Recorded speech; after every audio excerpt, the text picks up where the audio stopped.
जय जगन्नाथ सांग माने ओडिया सुख संसार चैनल को आपण को बहुत बहुत स्वागत। जून 2024 जून 2024 रे मीन राशि कौन रही है मीन राशि जून मासर मासिक राशिफल।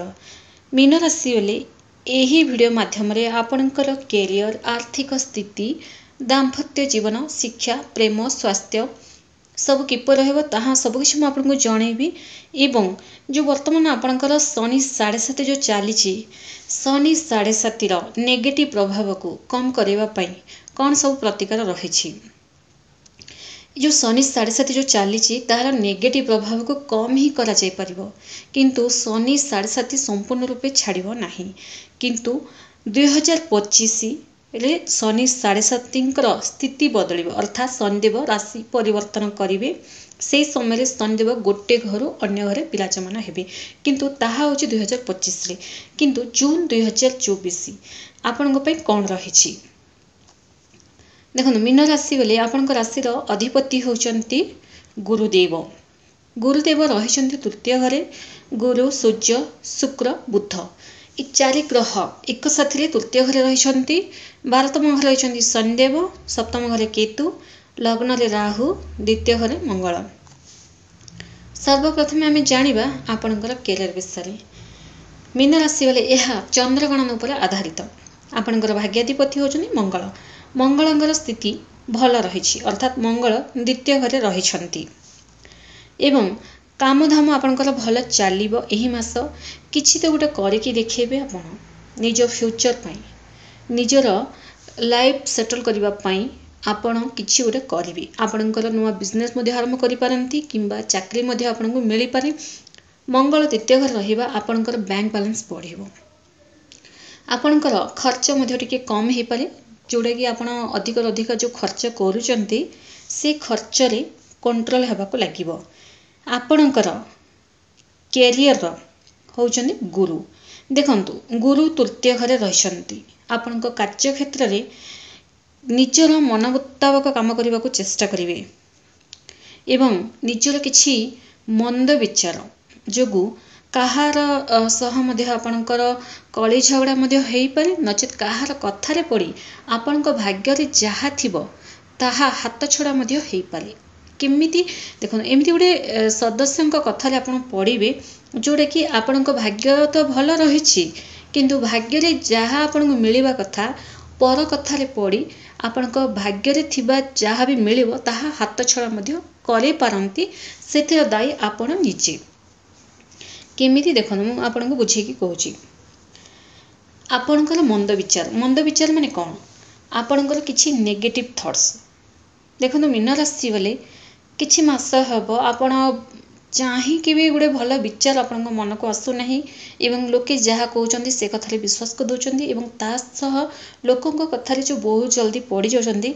ठीक सेमिति यही जो जून मासरे आपण पाखापाखि जी भी आपण सांगे सांग होती किंबा एबे भी आपण पाखे थी पारती तांकरी कथार पड़ी आपणकर मन जहाँ कहूँ ताहा आपण कर पारनांती पर कथार पड़ी तांको कथा अनुसार बहुत सारा लॉस देखुंट।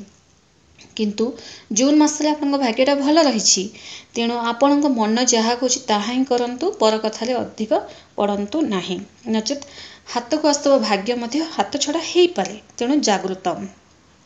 स्वास्थ्य विषय जाना देखंतु वर्ष जाए गुरु तृतीय घरे ही रहिबे।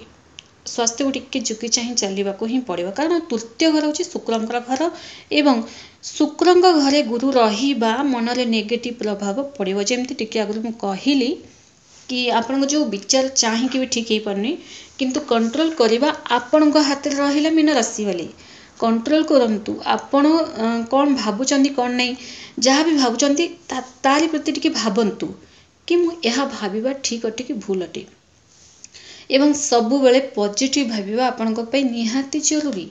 शनि 7.5 चली जदि आपण नेगेटिव भाविबे तो कोट ना कोठी आपण सेमिति ही कार्य करेंगे। तेणु आपण मन को भल से भावी विचार गोटे जहाँ भी भावुंट सांगे सांगे नेगेटिव आड़ को कथा जाऊँगी तो सांगे सांगे सीट ही स्टॉप करूँ नहीं नहीं मतलब पॉजिटिव भावार अच्छे एमती करें ही ताहा कंट्रोल होता है।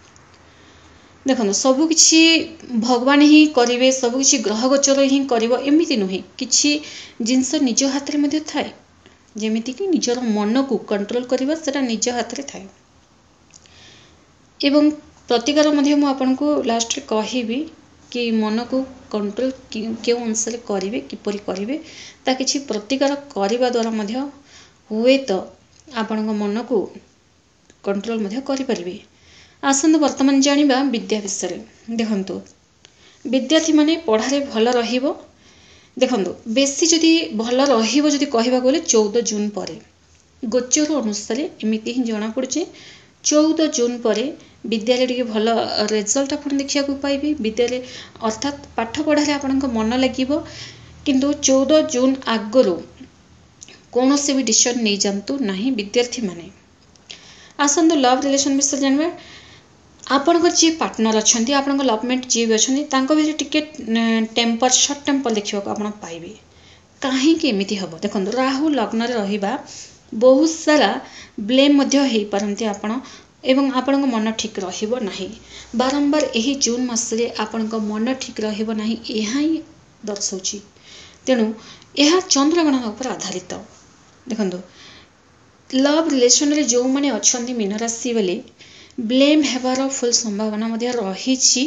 ଏବଂ ରାହୁ ଲଗ୍ନରେ ରହିବା ଯେତେ ଯାହା ଆପଣ ଭଲ ମାନେ ଲଭ୍ମେଟ୍ ପାଇଁ କଲେ ମଧ୍ୟ, ଯେତେ ଯାହା ପଇସା ଉଡ଼ାଇଲେ ମଧ୍ୟ, ତାଙ୍କୁ ଯେତେ ସାରା ଭଲ ପାଇବା ଦେଲେ ମଧ୍ୟ, ଆପଣଙ୍କ ମନରେ ଏକଦମ ପିଓର ଭଲ ପାଇବା ଥିଲେ ମଧ୍ୟ ଆପଣ ଭଲ ନୁହନ୍ତି, ଏମିତି ଗୋଟେ ୱାର୍ଡ଼ରେ ହିଁ ଆପଣଙ୍କ ମନ ଭାଙ୍ଗି ମଧ୍ୟ ଯାଇପାରେ। କିନ୍ତୁ ବ୍ରେକଅପ୍ ହେବନି, ବ୍ଲେମ୍ ହେବେ ଆପଣ, ଯେଉଁଟାକି ଆପଣଙ୍କ ମନକୁ ଅଶାନ୍ତ ମଧ୍ୟ କରିପାରେ। ଏପରି ରାହୁ ଲଗ୍ନରେ ରହିବା ଏପରି ହୋଇଥାଏ। ଦାମ୍ପତ୍ୟ ବିଷୟରେ ଜାଣିବା। ଦେଖନ୍ତୁ ସପ୍ତମ ଘରେ କେତୁ। କେତୁ ଗୋଟେ ଛାୟା ଗ୍ରହ ଏବଂ ଅଶୁଭ ଗ୍ରହ ମଧ୍ୟ ଅଟେ। କେତୁ ବିନା ମତଲବରେ ଆପଣ ଗାଳି ମଧ୍ୟ ଶୁଣିପାରନ୍ତି ଆପଣଙ୍କର ଦାମ୍ପତ୍ୟଙ୍କ ଠାରୁ, ଆପଣଙ୍କ ହଜବେଣ୍ଡ ହୁଅନ୍ତୁ କିମ୍ବା ଆପଣଙ୍କ ୱାଇଫ୍ ହୁଅନ୍ତୁ। ଯାହା ବି ଆପଣ କରନ୍ତୁ, ଏମିତି ନୁହେଁ କି ଗାଳି ଶୁଣିଦେଲେ ମାନେ ଦୂରତା ହେଇଯିବ, କଥାଟା କୋର୍ଟ କଚେରୀ ଆଡ଼କୁ ପଳେଇବ, ନାହିଁ, ଏମିତି ହେବ ନାହିଁ। କିନ୍ତୁ କୋଉଠି ନା କୋଉଠି ଆପଣ ତାଙ୍କୁ ନେଇ ଅସନ୍ତୋଷ ଦେଖାଦେବେ। ଯାହା ବି ଆପଣ ଯେମିତି ମାନେ ଆପଣ ବହୁତ ସାରା ଭଲ ପାଇବା ଦେଲେ ମଧ୍ୟ, ବହୁତ ସାରା ସପିଂ କରାଇଲେ ମଧ୍ୟ, ମାନେ ନୂଆ ନୂଆ ଗିଫ୍ଟ ଆଣିକି ଦେଲେ ମଧ୍ୟ, ଆପଣ ମାନେ ବହୁତ କିଛି ତାଙ୍କୁ ଖୁସି ରଖିବାକୁ ଚେଷ୍ଟା କଲେ ମଧ୍ୟ କୋଉଠି ନା ସେ ସବୁ ଜିନିଷରେ ଯାହା ବି କରନ୍ତୁ ସେଥିରେ କିଛି ନା କିଛି କମି ବାହାରିବ ହିଁ ବାହାରିବ ଏବଂ ମନ ଅସନ୍ତୁଷ୍ଟ ରହିବ। ଏବଂ ନିଜ ପାର୍ଟନରକୁ ଦେଖିକି ମଧ୍ୟ ଆପଣ କୋଉଠି ନା କୋଉଠି ମନ ଦୁଃଖ ମଧ୍ୟ କରିପାରନ୍ତି କି ଲାଇଫରେ ମୋତେ ଏମିତି ପାର୍ଟନର କାହିଁକି ମିଳିଛନ୍ତି ବୋଲି। କିନ୍ତୁ ଏମିତି ନୁହେଁ। ଦେଖନ୍ତୁ ସପ୍ତମ ଘରେ କେତୁ ରହିବା ଟିକେ ଅଶୁଭ ପ୍ରଭାବଟା ପଡ଼ିଥାଏ। ତ କ'ଣ କରିବେ ମୀନ ରାଶି ବୋଲି? ଦେଖନ୍ତୁ ଇଆଡ଼େ ଶନି 7.5 ମଧ୍ୟ ଆପଣଙ୍କର ଚାଲିଛି। ତେଣୁ ବାଣୀକୁ ମଧ୍ୟ ଟିକେ କଣ୍ଟ୍ରୋଲ କରି ଚାଲିବାକୁ ପଡ଼ିବ। ଏବଂ ଓସ୍ତ ଗଛର ପୂଜା କରନ୍ତୁ। ହନୁମାନ ଚାଳିଶା ପ୍ରତ୍ୟେକ ଦିନ ପାଠ କରନ୍ତୁ। ଓସ୍ତ ଗଛର ପୂଜା କରିବା, ହନୁମାନ ଚାଳିଶା ପାଠ କରିବା ଆପଣଙ୍କ ପାଇଁ ବହୁତ ବଢ଼ିଆ। ଓସ୍ତ ଗଛର ପୂଜା ଆପଣ ଶନିବାର ଦିନ ସନ୍ଧ୍ୟା ସମୟରେ କରନ୍ତୁ। ରାଶି ତେଲର ଦୀପ ଜାଳନ୍ତୁ। ଓସ୍ତ ଗଛର ପରିକ୍ରମା କରନ୍ତୁ 7 ଥର।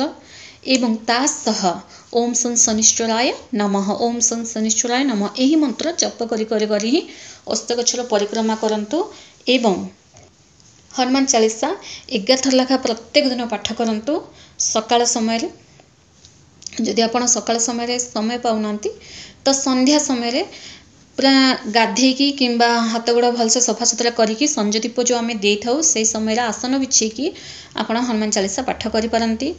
ଏବଂ ଯେଉଁ ଆପଣଙ୍କ ମନକୁ କିପରି କଣ୍ଟ୍ରୋଲ କରିବେ ସେଇଟା ମୁଁ ଆପଣଙ୍କୁ ଯେଉଁ ଜଣାଇଥିଲି, ଆପଣ ଶିବ ମନ୍ଦିର ଯିବାଟା ଆରମ୍ଭ କରନ୍ତୁ ସୋମବାର ହେଲେ।